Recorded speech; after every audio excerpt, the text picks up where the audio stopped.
Hello, good evening friends. आप सभी का स्वागत है सोनू शर्मा के यूट्यूब चैनल पर। और आपके सामने मैं आज मोस्ट इम्पोर्टेंट, बहुत ही शानदार चैप्टर लेके आ रहा हूँ, मैग्नेटिज्म एंड मैटर, जो कि आपके बोर्ड एग्जाम के पर्पज से और कंपटीशन के एग्जाम के पर्पज से बहुत ही इंपॉर्टेंट टॉपिक है दोस्तों। और इस टॉपिक को मैं बिल्कुल बेसिक से आपके सामने स्टार्ट करने जा रहा हूँ। बस आपसे मेरी एक ही रिक्वेस्ट है, इस टॉपिक को पूरा कंटिन्यूस देखिए और रेगुलर देखिए और अधिक से अधिक अपने स्टूडेंटों में शेयर कीजिए ताकि उनका भी भला हो सके दोस्तों। तो अपन बात करते हैं मैग्नेट की। किसकी बात करते हैं? मैग्नेटिज्म एंड इट्स मैटर, यानी कि चुंबक तत्व के बारे में अपन बात करते हैं कि मैग्नेट किस प्रकार बात करते हैं, किस प्रकार मैग्नेट को अपन रिप्रेजेंट करते हैं और मैग्नेट होती क्या है। तो दोस्तों बेसिक चीज तो आप जानते हो कि मैग्नेट क्या होती है, कि एक धातु होती है जो लोहे से बनी, कोबाल्ट से बनी, निकल से बनी वस्तुओं को अपनी तरफ आकर्षित करे, जिनमें आकर्षण का गुण हो, उसको अपन चुंबक बोलते हैं दोस्तों। ठीक है। अब ये क्या होता है, चुंबक दो प्रकार की होती है दोस्तों। चुंबक कितने प्रकार की होती है? मैग्नेट कितने प्रकार की होती है? दो प्रकार की होती है, टू टाइप्स की होती है दोस्तों। एक तो होती है आपके पास, अगर अपन बात करते हैं नेचुरल मैग्नेट की। किसकी बात करते हैं दोस्तों? Natural magnet. दूसरी होती है आपके पास आर्टिफिशियल। नेचुरल मैग्नेट का मतलब होता है जो हमको नेचर से प्राप्त होती है, और आर्टिफिशियल मैग्नेट का मतलब होता है जिसको अपन खुद बनाते हैं, मतलब मानव से निर्मित होती है, मानव खुद बनाता है अपने हाथों से। ठीक है दोस्तों। तो मैग्नेट कितने प्रकार की होती है? टू टाइप्स की होती है। पहली होती है आर्टिफिशियल मैग्नेट और दूसरी होती है नेचुरल मैग्नेट। नेचुरल मैग्नेट का मतलब होता है जो अपन को नेचर से मिलती है। जैसे कि एग्जांपल के लिए लेते हैं अपनी अर्थ। अपनी अर्थ क्या है? एक नेचुरल मैग्नेट है जो अपन को प्रकृति से मिली है। और आर्टिफिशियल मैग्नेट जो आप पढ़ते हो, जैसे बार मैग्नेट आपके सामने होती है या फिर कंपास होती है, ये आपकी नेचुरल मैग्नेट ना होकर आर्टिफिशियल होती है, जिसको इंसान खुद बनाता है दोस्तों। अब अपन बात करते हैं जो आर्टिफिशियल जो मैग्नेट होती है, जो कृत्रिम चुंबक होती है, कृत्रिम को अपन बोलते हैं कृत्रिम चुंबक, जो इसका सेकंड टाइप है आर्टिफिशियल। आर्टिफिशियल जो मैग्नेट है, इसको भी दोस्तों अपन दो भागों में बांटते हैं। कितने भागों में बांटते हैं? इसको भी अपन दो भागों में तोड़ते हैं फर्दर। तो इसका पहला भाग तो होता है टेम्परेरी और दूसरा होता है परमानेंट। टेम्परेरी का मतलब तो होता है जो किसी समय के लिए अपने चुंबकत्व का गुण रखेगा प्रकृति में, मतलब जैसे ऐसा अपन मान सकते हैं कि बहुत कम समय के लिए इसका मैग्नेट की प्रॉपर्टी रहेगी, उसको अपन बोलते हैं टेम्परेरी। और परमानेंट का मतलब ये होता है कि जिसको एक बार अपन ने मैग्नेट की प्रॉपर्टी दे दी तो काफी लंबे समय तक वो मैग्नेट की तरह बिहेव करती है, लाखों सालों तक वो मैग्नेट का बिहेव करती है, अपनी नेचर को छोड़ती नहीं है। अब अपन बात करते हैं टेम्परेरी मैग्नेट क्या होती है। अगर टेम्परेरी मैग्नेट को अगर मैं कूटता हूँ, पीटता हूँ, ठोकता हूँ, ये ऊपर से नीचे बार बार गिराता हूँ, तो इसका जो मैग्नेट की जो प्रॉपर्टी होती है या मैग्नेट का जो गुण होता है उसको वो हटा देती है, अपने आप से खो देती है। लेकिन अपन बात करते हैं परमानेंट मैग्नेट की दोस्तों। तो परमानेंट मैग्नेट वह मैग्नेट होती है जिसको अगर एक बार अपने बना दिया तो सालों लाखों सालों तक उसकी मैग्नेट की प्रॉपर्टी बनी रहती है। तो परमानेंट मैग्नेट जो अपनी टेम्परेरी मैग्नेट होती है, इसको तो अपन बनाते हैं कच्चे लोहे से। किससे बनाते हैं? कच्चे लोहे से, सॉफ्ट आयरन से। और अगर अपन बात करते हैं परमानेंट मैग्नेट की, तो परमानेंट मैग्नेट को अपन बनाते हैं एलॉय से। किससे बनाते हैं दोस्तों? एलॉय से, मिक्सर से। तो एलॉय में कौन सा आएगा? एल्निको। एल्निको यानी कि एल्युमिनियम, निकल, कोबाल्ट। अगर इन तीनों को अपन मिलाते हैं तो तीनों को मिलाने से जो मैग्नेट बनती है उसको अपन बोलते हैं परमानेंट मैग्नेट। तो आपको समझ में आ गया होगा मैग्नेट कितने प्रकार की होती है, टू टाइप्स की होती है, आर्टिफिशियल मैग्नेट और नेचुरल मैग्नेट। नेचुरल मैग्नेट क्या होती है? जो हमको नेचर से मिलती है, जैसे कि पृथ्वी, हमारी पृथ्वी एक विशाल चुंबक की तरह व्यवहार करती है। दूसरी होती है आर्टिफिशियल मैग्नेट। तो आर्टिफिशियल मैग्नेट कौन बनाता है? इंसान बनाता है, मानव निर्मित होती है। फिर आर्टिफिशियल मैग्नेट को अपन दो भागों में तोड़ते हैं। पहली तो होती है टेम्परेरी, दूसरी होती है परमानेंट। टेम्परेरी का मतलब वो होता है जो कुछ समय के लिए अपने चुंबक की प्रकृति को रखेगा, अपनी मैग्नेट की प्रॉपर्टी कुछ ही समय के लिए लगेगा। अगर उसको अपन तोड़ते हैं, पीटते हैं, कूटते हैं या ऊंचाई से गिराते हैं तो अपनी मैग्नेट की प्रॉपर्टी को वो खो देता है। लेकिन परमानेंट की बात करते हैं तो परमानेंट किसका बनता है? एलॉय का बनता है, मिक्सर का बनता है, एल्निको का। उसको अपन क्या बोलते हैं? एल्निको, एल्युमिनियम, निकल, कोबाल्ट। इसकी मैग्नेट की प्रॉपर्टी काफी लंबे समय तक चलती है दोस्तों। इसको कूटने से, पीटने से, इसमें टेम्परेचर देने से इसकी मैग्नेट की प्रॉपर्टी नहीं हटती है, यानी कि काफी लंबे समय तक मैग्नेट की तरह व्यवहार करती है। तो एक बार आप इसका स्क्रीनशॉट ले लीजिए। फिर अपन आगे चलते हैं magnet and its property. Magnetic field lines और उसकी प्रॉपर्टी के बारे में अपन देखेंगे, मैग्नेट की और प्रॉपर्टी अपन देखेंगे।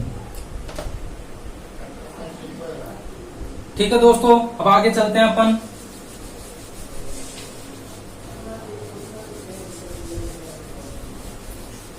अब मैग्नेट की कुछ प्रॉपर्टी होती है, उनके बारे में अपन देखते हैं। तो मैग्नेट की क्या क्या प्रॉपर्टी होती है, तो अपन सबसे पहले लेके चलते हैं बार मैग्नेट। क्या पढ़ते हैं दोस्तों? Bar magnet. बार मैग्नेट छड़ चुंबक। अब छड़ चुंबक होता है क्या दोस्तों? ये इस प्रकार होती है।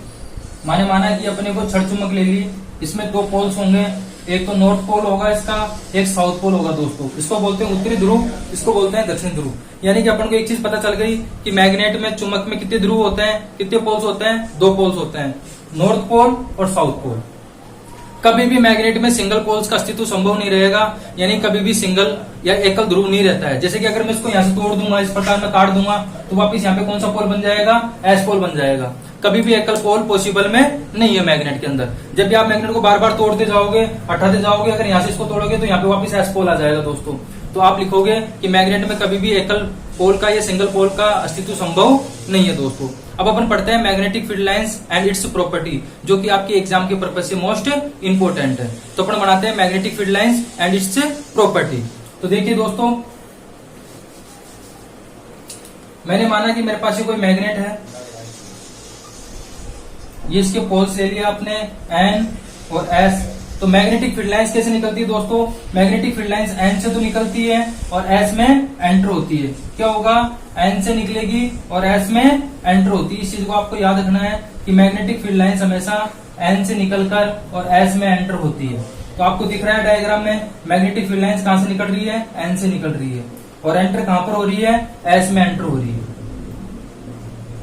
तो ये तो बन गई आपके पास मैग्नेटिक फील्ड लाइंस दोस्तों। क्या बन गई, मैग्नेटिक फील्ड लाइंस बन गई। अब आपसे एग्जाम में क्या पूछी जाती है, explain magnetic field lines and its property. आपसे क्या पूछा जाएगा दोस्तों, explain magnetic field lines and its property. तो दोस्तों इसकी प्रॉपर्टी क्या क्या होगी, अब मैं आपको बोल रहा हूं, आप चाहो तो उसको लिख सकते हो और समझ सकते हो। तो सबसे पहली प्रॉपर्टी क्या होती है मैग्नेटिक फील्ड लाइंस का, आपको ये डायग्राम बनाना है। ये वाला जो रे डायग्राम है, मैग्नेट की लाइंस निकल रही है, मैग्नेटिक फील्ड लाइंस निकल रही है, डायग्राम आपको बनाना है। तो सबसे पहली प्रॉपर्टी क्या होती है दोस्तों, मैग्नेटिक फील्ड लाइंस जो होती है वो इमेजिनरी लाइंस होती है। कौन सी लाइंस होती है, इमेजिनरी, यानी कि काल्पनिक रेखाएं होती है। चुंबकीय बल रेखाएं क्या होती है, काल्पनिक रेखाएं होती है। क्लियर है दोस्तों, ये इमेजिनरी लाइंस होती है। दूसरी प्रॉपर्टी आपको क्या लिखनी है, ये कभी भी एक दूसरे को प्रतिच्छेद नहीं करती है, ये कभी भी आपस में एक दूसरे को क्रॉस नहीं करती है। आप देख रहे हो डायग्राम में कि ये कहीं पे भी एक दूसरे को क्रॉस नहीं कर रही है। तो आपको याद रखना है कि मैग्नेटिक फील्ड लाइंस कभी भी एक दूसरे को क्रॉस नहीं करती है। क्यों नहीं करती है क्रॉस, क्योंकि एक ही समय में दो डायरेक्शन पॉसिबल नहीं है, एक ही समय में दो दिशा संभव नहीं है। तो पहली प्रॉपर्टी तो हो गई आपके पास कि magnetic field lines imaginary lines होती है।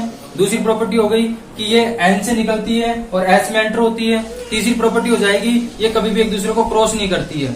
क्रॉस क्यों नहीं करती है, क्योंकि एक ही समय में दो दिशा, दो डायरेक्शन पॉसिबल नहीं है। एक समय में अपन इधर जाना और इधर जाना पॉसिबल नहीं है, इसलिए एक दूसरे को क्रॉस नहीं करती है। चार प्रॉपर्टी हो गई दोस्तों। उसके बाद पांचवी प्रॉपर्टी अपन देखते हैं कि मैग्नेटिक फील्ड लाइंस के किसी भी पॉइंट पर, मैग्नेटिक फील्ड लाइंस के किसी भी पॉइंट पर अगर मैं एक टेंजेंट ड्रॉ करता हूं, स्पर्श रेखा डालता हूं, मैंने माना यहाँ पे एक स्पर्श रेखा डाल दी, मैंने माना कि मैंने यहाँ पे भी एक स्पर्श रेखा डाल दी, तो मैग्नेटिक फील्ड लाइंस के किसी भी पॉइंट पे अगर मैं टेंजेंट ड्रॉ करता हूं तो वो मैग्नेटिक फील्ड की डायरेक्शन को दर्शाती है दोस्तों, चुंबकीय क्षेत्र की दिशा को दर्शाती है। तो पांचवी प्रॉपर्टी क्या हो जाएगी कि मैग्नेटिक फील्ड लाइंस के किसी भी पॉइंट पे अगर मैं टेंजेंट ड्रॉ करता हूं, स्पर्श रेखा खींचता हूं, तो चुंबकीय क्षेत्र की दिशा को दर्शाती है। क्लियर है दोस्तों। उसके बाद लास्ट प्रॉपर्टी अपन इसकी पढ़ते हैं, मैग्नेटिक फील्ड लाइंस हमेशा क्या बनाती है, क्लोज लूप बनाती है। क्या बनाती है, हमेशा क्लोज लूप बनाती है। तो आपको याद रखना है मैग्नेटिक फील्ड लाइंस हमेशा बंद पास बनाती है, बंद लूप बनाती है। तो ये तो हो गई आपके पास पांच प्रॉपर्टी जो आपसे एग्जाम में पूछी जाती है। क्वेश्चन कैसे आएगा दोस्तों आपके पास, explain magnetic field lines and its property. तो आपको इस प्रकार डायग्राम बना के इसकी पांच प्रॉपर्टी है, तो पांचों प्रॉपर्टी आपको याद रखनी है। मैं एक बार रिवाइज कर देता हूँ पांचों प्रॉपर्टी। मैग्नेटिक फील्ड लाइंस काल्पनिक रेखा है, ये एन से निकलती है, एस में एंटर होती है। तीसरी प्रॉपर्टी ये कभी भी एक दूसरे को काटती नहीं है। क्यों नहीं काटती है, क्योंकि एक ही समय में दो दिशा संभव नहीं है। उसके बाद नेक्स्ट प्रॉपर्टी थी कि मैग्नेटिक फील्ड लाइन के किसी भी पॉइंट पे अगर मैं एक पॉइंट बना के टेंजेंट ड्रॉ करता हूँ, स्पर्श रेखा खींचता हूँ, तो ये चुंबकीय क्षेत्र की दिशा को दर्शाती है, मैग्नेटिक फील्ड लाइंस की डायरेक्शन को शो करती है। और लास्ट प्रॉपर्टी क्या हो जाएगी, मैग्नेटिक फील्ड लाइंस कौन सा लूप बनाती है दोस्तों, क्लोज लूप बनाती है। तो ये पांच प्रॉपर्टी आपसे एग्जाम में पूछी जाती है। तो एक बार आप मेरी जो बात है उसको सुन लीजिए, अगर आप लिखना चाहो तो लिख भी सकते हो, और एक बार इस सर्किट को आप बना लीजिए डायग्राम को, उसके बाद अपन आगे चलते हैं दोस्तों। ठीक है, आगे चले। ठीक,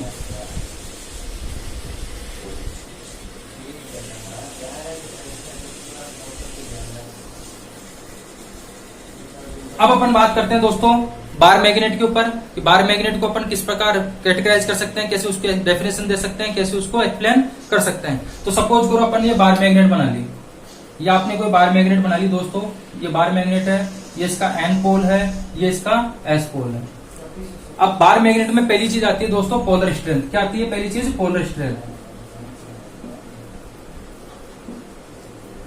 ध्रुव प्रबलता। क्या बोलते हैं दोस्तों इसको? ध्रुव प्रबलता, पोलर स्ट्रेंथ। अब पोलर स्ट्रेंथ क्या होती है दोस्तों कि जो मैग्नेट होती है, मैग्नेट के जो पोल्स होते हैं नॉर्थ पोल और साउथ पोल, यहाँ पर क्या होता है मैग्नेटिक फील्ड ज्यादा होता है, मतलब मैग्नेट की प्रॉपर्टी बहुत ज्यादा होती है अट्रैक्शन या रिपल्सन की। क्या होता है दोस्तों, मैग्नेट का जो पोल्स होता है वहां पे चुंबकीय क्षेत्र ज्यादा होता है, मैग्नेटिक फील्ड ज्यादा होता है, उसी को मैं क्या बोलता हूँ? Polar strength. तो पोलर स्ट्रेंथ कहां पे पाई जाती है? ज्यादा पोल्स पे ज्यादा पाई जाती है, यानी कि यहाँ पे अट्रैक्शन या रिपल्सन की प्रॉपर्टी ज्यादा पाई जाएगी, मैग्नेट का इफेक्ट ज्यादा पाया जाएगा। कहां पे पाया जाएगा? इस पोल्स पे, इस वाले पोल्स पे। उसी को अपन क्या बोलते हैं? Polar strength. और उसको अपन किससे रिप्रेजेंट करेंगे दोस्तों? स्मॉल एम से। मैं इसको स्मॉल एम से रिप्रेजेंट करूंगा पोलर स्ट्रेंथ को। किससे रिप्रेजेंट करूंगा? स्मॉल एम से।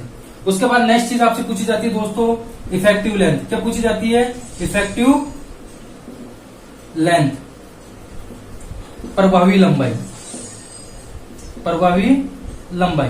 तो दोस्तों प्रभावी लंबाई क्या होती है? देखो अपने जो मैग्नेट है इसके जो पोल्स है, ये वाला पोल्स और ये वाला पोल्स, इनके बीच की जो दूरी होती है 2l, इनके बीच की दूरी मैं कितनी मानूंगा दोस्तों? 2l। इनके बीच की जो दूरी होती है 2l, उसको मैं क्या बोलता हूँ? इफेक्टिव लेंथ बोलता हूँ। क्या? दो ध्रुवों के बीच की जो दूरी होती है, दो पोल्स के बीच की जो डिस्टेंस होती है, उसी को अपन क्या बोलते हैं? Effective length. तो आपको दोनों चीज याद रखनी है कि पोलर स्ट्रेंथ तो क्या होती है कि मैग्नेट के जो पोल्स होते हैं वहां पे मैग्नेट की प्रॉपर्टी ज्यादा पाई जाती है, मैग्नेटिक फील्ड ज्यादा होता है, उसी को तो अपन बोलते हैं पोलर स्ट्रेंथ। उसको स्मॉल एम से दर्शाएंगे। उसके बाद आपसे पूछा जाए इफेक्टिव लेंथ, तो इफेक्टिव लेंथ क्या होती है? दो मैग्नेट के जो पोल्स होते हैं उनके बीच की जो डिस्टेंस होती है, उसको अपन क्या बोलते हैं? इफेक्टिव लेंथ बोलते हैं दोस्तों। अब एग्जाम में आपसे क्या पूछा जाता है, एक बार इसको नोट कर लीजिए, इसको मैं रख करता हूँ, फिर एग्जाम में आपसे क्या पूछा जाता है उसके बारे में डिस्कस करते हैं। ठीक है दोस्तों, इसको रब कर दें।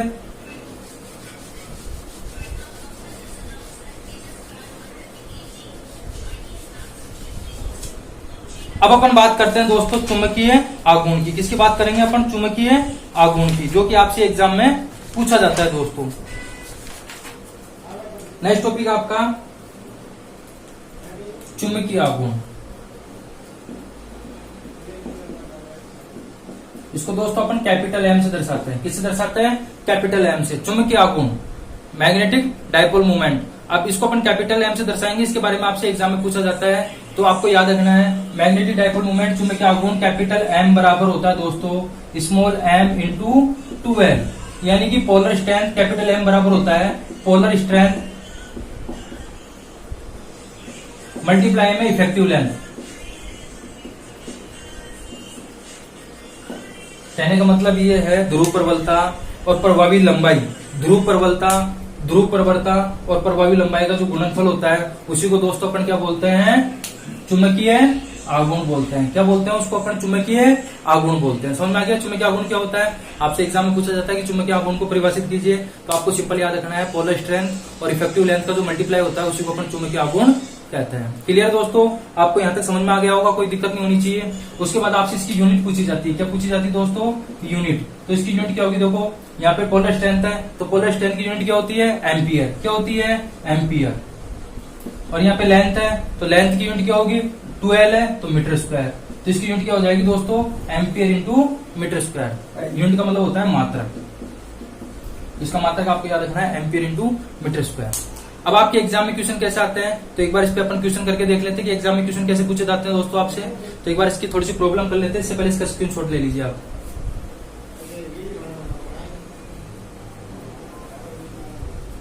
चलो दोस्तों आगे, अब अपन आगे चलते हैं।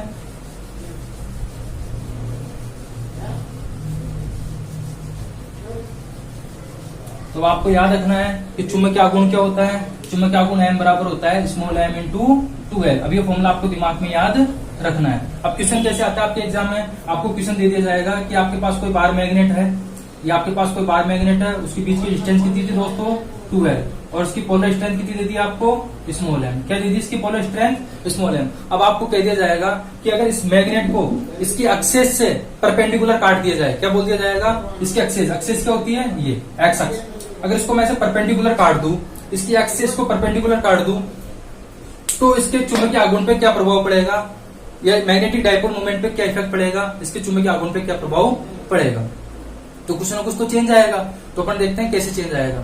तो मैं बात करता हूं काटने से पहले, बिफोर का मतलब होगा काटने से पहले, जब इसको काटा नहीं था उससे पहले तो कैपिटल एम बराबर क्या था दोस्तों, स्मॉल एम इंटू 12 था। लेकिन काटने के बाद कुछ चेंज हुआ होगा, तो मैं मान लेता हूं काटने के बाद क्या हो गया होगा, एम डैश। क्या हो गया होगा, एम डैश। अब देखो फॉर्मूला क्या होता है, एम बराबर फॉर्मूला क्या होता है, पोलर स्ट्रेंथ। तो देखो काटने के बाद पोलर स्ट्रेंथ पे कोई फर्क पड़ा है क्या दोस्तों, कोई फर्क नहीं पड़ा, यानी कि पहले की जितनी है। लेकिन जो लेंथ है, काटने के बाद लेंथ क्या हो गई, जस्ट पहले से आधी हो गई। तो लेंथ क्या हो गई, पहले से जस्ट आधी हो गई, तो अपन ने आधी रख दी। अब तो आपके पास एम डैश बराबर क्या आएगा, अब एम इंटू 12 की जगह आप क्या रख सकते हो, कैपिटल एम रख सकते हो। एम इंटू 12 की जगह आप क्या रख सकते हो, कैपिटल एम।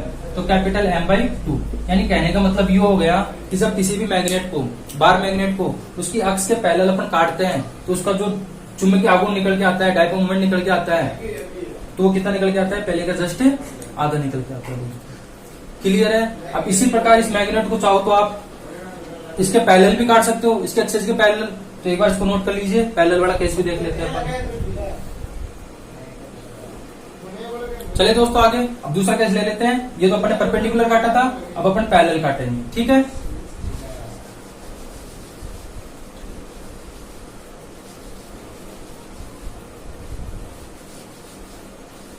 अब जैसे क्वेश्चन नंबर दूसरा दे दिया आपको कि आपको कोई बार मैग्नेट दे रखी है, वापस वही ये दे दी बार मैग्नेट, ये इसके पोल्स है, पोल स्ट्रेंथ इसकी स्मॉल एम दे दी, इसकी स्मॉल एम दे दी, इफेक्टिव लेंथ कितनी दे दी दोस्तों, इसकी 2L दे दी। अब कह दिया जाए कि इस मैग्नेट को अगर इसकी अक्ष के पैरेलल काट दिया जाए, मतलब कैसे काट दिया जाए, अक्ष के पैरेलल का मतलब हो जाएगा इसको अपन ऐसे काट दे, कैसे काट दे, इस तरीके से काट दे। तो अब इसकी ध्रुव पे, चुंबकीय आघूर्ण पे क्या प्रभाव पड़ेगा, क्या बोल लिया जाए, इसका चुंबकीय आघूर्ण पे क्या प्रभाव पड़ेगा। तो देखो पहले कितना था चुंबकीय आघूर्ण, पहले तो ये था दोस्तों कैपिटल एम बराबर स्मॉल एम इंटू 12 था काटने से पहले। लेकिन काटने के बाद क्या होगा दोस्तों, बिफोर तो ये था, आफ्टर क्या होगा काटने के बाद, देखो फॉर्मूला क्या होता है, अब मैंने माना एम डैश बराबर, फॉर्मूला क्या होता है, ध्रुव प्रबलता। तो एम कितनी हो गई, अभी इसको आधा काट दिया, तो एम की जगह क्या जाएगा, एम बाई 2। क्या जाएगा, एम बाई 2। तो एम की जगह तो रखेंगे अपन स्मॉल एम बाई 2। और लेंथ पे कोई प्रभाव पड़ा क्या, इफेक्टिव लेंथ तो 2L की 2L ही रहेगी, तो 2L। तो एम डैश बराबर क्या जाएगा, अब एम इंटू 12 की जगह मैं क्या रख सकता हूँ, कैपिटल एम रख सकता हूँ, तो कैपिटल एम बाई 2। यानी कहने का मतलब यह है कि चाहे इसको वर्टिकली काटो चाहे हॉरिजॉन्टली काटो, उसका अगर चुंबकीय आघूर्ण का मान क्या होता है, पहले का जस्ट आधा आ जाता है। समझ में आ गया आपको।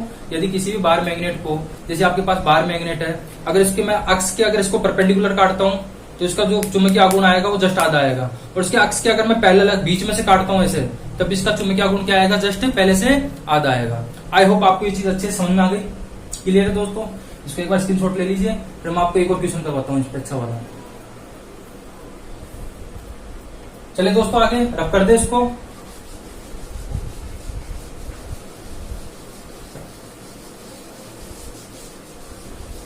अब नेक्स्ट क्वेश्चन क्या आपके पास, नेक्स्ट क्वेश्चन आपके पास ये है, मैंने माना कि मेरे पास कोई बार मैग्नेट है, ये मेरे पास कोई बार मैग्नेट है, ये इसकी पोलर स्ट्रेंथ स्मॉल एम, बीच की डिस्टेंस कितनी है, 2 है। ठीक है दोस्तों। क्वेश्चन क्या है, अब इस बार मैग्नेट को ऐसे मैं ऐसे मरोड़ के सेमी सर्कुलर शेप में ले लूं, मतलब इसको मैंने मरोड़ के कैसे बना दिया, ऐसे बना दिया दोस्तों, सेमी सर्कुलर बना दिया ऐसे। इस मैग्नेट को मैंने मरोड़ के कैसे बना दिया, सेमी सर्कुलर बना दिया। ये इसकी पोलर स्ट्रेंथ स्मॉल एम। तो बताइए पहले तो इसका जो चुंबकीय आघूर्ण तो था एम बराबर स्मॉल एम इंटू 12 था, तो बाद में कितना होगा, मतलब इस प्रकार मोड़ने के बाद इसका चुंबकीय आघूर्ण कितना होगा, ये आपसे पूछा है दोस्तों। तो वेरी सिंपल है। अरे भाई अपने पास मानो कि ये कोई तार है, इस तार की लंबाई कितनी है, 12। अब इसको मैं घुमा के अगर सेमी सर्किल बना दूं, तो जो सेमी सर्किल की जो सर्कमफ्रेंस है उसका जो पैरामीटर है वो 12 के बराबर ही तो होगा, क्योंकि इस 12 को तो मैंने घुमाया है। तो इस 12 को मैंने घुमाया है, तो ये 12 लंबाई तो घूमी है ऐसे। तो अपन क्या सोच सकते हैं कि जो इसकी जो 12 लंबाई थी, ये 12 लंबाई इसको ऐसे मैंने घुमाया, तो ये 12 लंबाई किसके बराबर होगी, इसके सर्कमफ्रेंस के, और इसके डायमीटर के इसकी सर्कमफ्रेंस के। तो सर्कमफ्रेंस कितनी होती है इसकी सेमी सर्किल की, पाई आर। भाई पूरी तो होती है अपने पास 2 पाई आर, लेकिन अपन ले रहे हैं हाफ के लिए, तो क्या होगी सिर्फ पाई आर। अब मुझे यहाँ से किसकी वैल्यू निकाल लूंगा दोस्तों, मैं यहाँ से आर की वैल्यू निकाल लूंगा। किसकी वैल्यू निकाल लूंगा, आर की। तो आर बराबर कितना हो जाएगा, 2L अपॉन पाई। आर बराबर निकाल लिया आपने 2L अपॉन पाई। अब मुझे क्या निकालना है, इसका डायपोल मोमेंट निकालना है। क्या निकालना है, डायपोल मोमेंट। तो आपको पता है चुंबकीय आघूर्ण का फॉर्मूला क्या होता है, चुंबकीय आघूर्ण एम बराबर होता है पोलर स्ट्रेंथ। तो पोलर स्ट्रेंथ तो कितनी है इसकी, स्मॉल एम, मल्टीप्लाई में इफेक्टिव लेंथ। अब इफेक्टिव लेंथ क्या होती है दोस्तों, दो पोल्स के बीच की डिस्टेंस। तो दो पोल्स के बीच की डिस्टेंस तो ये है ना अभी यहाँ पे, तो ये वाली डिस्टेंस लेंगे। अब ये वाली, अब मैं माना अगर सपोज करो इसकी रेडियस आर है, तो ये भी तो आर होगा, तो पोलर स्ट्रेंथ कितनी होगी, इसके बीच की डिस्टेंस कितनी होगी, 2r हो गई भाई। आर और आर इन दोनों के बीच की डिस्टेंस कितनी होगी, 2r। तो m बराबर कितना आ जाएगा दोस्तों, m मल्टीप्लाई में 2 और r की वैल्यू में क्या रख दूंगा, ये वाली, यानी कि 12/5। अब आपको पता है दोस्तों कैपिटल M बराबर स्मॉल m इंटू 2l की जगह तो मैं क्या लिख सकता हूं, कैपिटल M। तो आपका आंसर क्या हो जाएगा, 2m/5। ये आपका आंसर निकल के आ जाएगा। यानी कि जो नया वाला डाइपोल मोमेंट निकल के आया है, चुंबकीय आघूर्ण निकल के आया है, वो m डैश बराबर हो जाएगा 2m/5। क्लियर दोस्तों, आई होप आपको क्लास बहुत अच्छी लगी होगी। नेक्स्ट मैं आपकी अगली क्लास लेके आ रहा हूँ बहुत जल्द, जो कि मोस्ट इंपोर्टेंट टॉपिक है। उसमें अपन पढ़ेंगे earth magnetism and elements of earth magnetism, जो कि आपकी बोर्ड एग्जाम के पर्पज से बहुत इंपॉर्टेंट है और कंपटीशन एग्जाम में भी क्वेश्चन पूछे जाते हैं दोस्तों। तो अगली क्लास बहुत दमदार होने वाली है, तो प्लीज इस चैनल को लाइक कीजिए, शेयर कीजिए और सब्सक्राइब कीजिए, क्योंकि दोस्तों मैं आपके लिए मेहनत कर रहा हूँ, ठीक है ना। मैं किसी अपने लिए तो मेहनत कर नहीं रहा, मैं आप लोगों को फ्री में अच्छे से अच्छी क्लास देने की कोशिश कर रहा हूँ। और आई होप मैं आपको विश्वास दिलाता हूँ कि आपको इससे अच्छे तरीके से कोई भी नहीं समझाएगा फिजिक्स को। धन्यवाद दोस्तों, जय हिंद।